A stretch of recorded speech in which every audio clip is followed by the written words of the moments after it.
PM Modi ने लोकसभा के budget सत्र के दौरान अपने अभिभाषण में विपक्ष को कड़ी नसीहत दी। पीएम मोदी ने कहा, आज सावन का पहला सोमवार है।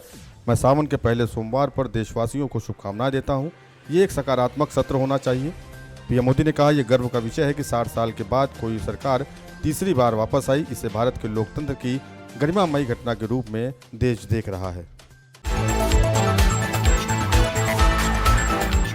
लोकसभा सत्र की शुरुआत में ही विपक्ष ने डॉक्टरों के लिए अखिल भारतीय प्रवेश व्यवस्था को लेकर केंद्र पर दबाव डाला।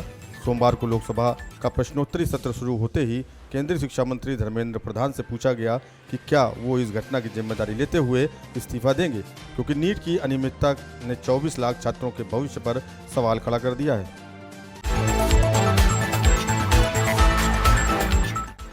केंद्रीय वित्त मंत्री निर्मला सीतारमण ने लोकसभा में आर्थिक सर्वेक्षण 2023-24 पेश किया।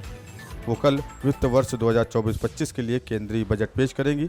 सर्वेक्षण में कहा गया है कि 2024-25 में भारत की वास्तविक जीडीपी 6.5 से 7% के बीच बढ़ने की उम्मीद है। केंद्रीय बजट से पहले आर्थिक सर्वेक्षण द्वारा अनुमानित वृद्धि दर अंतर्राष्ट्रीय मुद्रा कोष के 7% के अनुमान के अनुरूप है।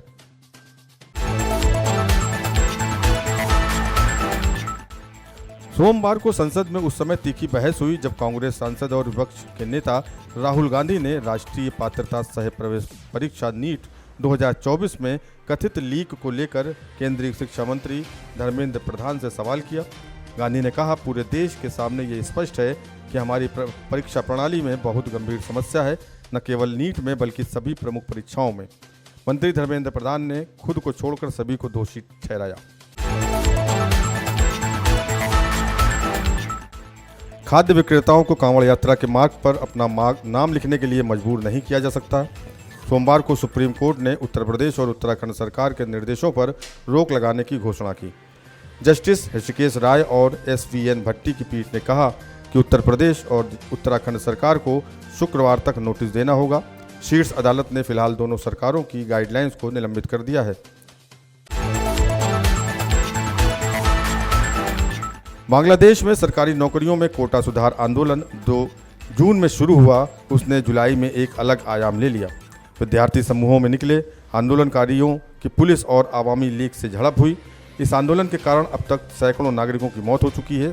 सरकार सख्ती से आंदोलन को दबाने की कोशिश कर रही है। ऐसे में वहां की सुप्रीम कोर्ट ने रविवार को एक ऐतिहासिक फैसला सुनाया था। सुप्रीम कोर्ट ने हाई कोर्ट द्वारा किए गए पिछले फैसले को खारिज करते हुए कहा था कि आरक्षण व्यवस्था में सुधार किया जाएगा।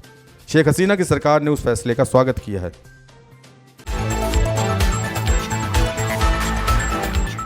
संकटग्रस्त बांग्लादेश से 4,500 छात्र भारत लौट आए हैं। बाकी भी घर लौटने का इंतजार कर रहे हैं। कोटा सुधार की मांग को लेकर शुरू हुए आंदोलन को लेकर भारत के पड़ोसी देश बेचैन हो गए हैं।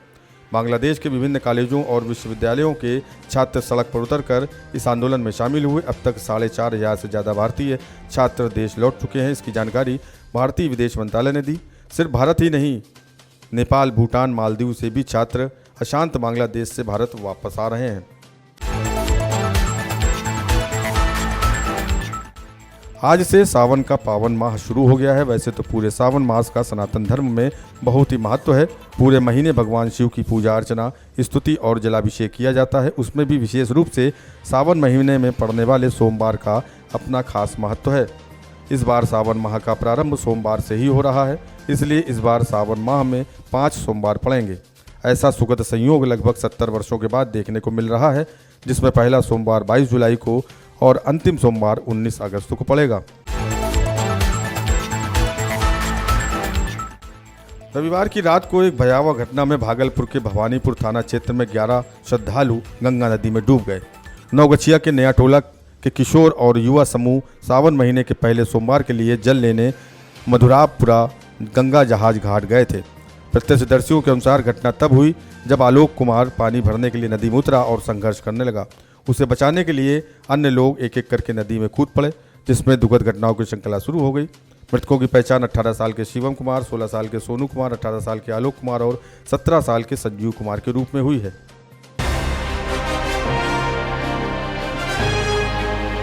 देश की आवाज तेज TV 24 के साथ सच दिखाने का जुनून।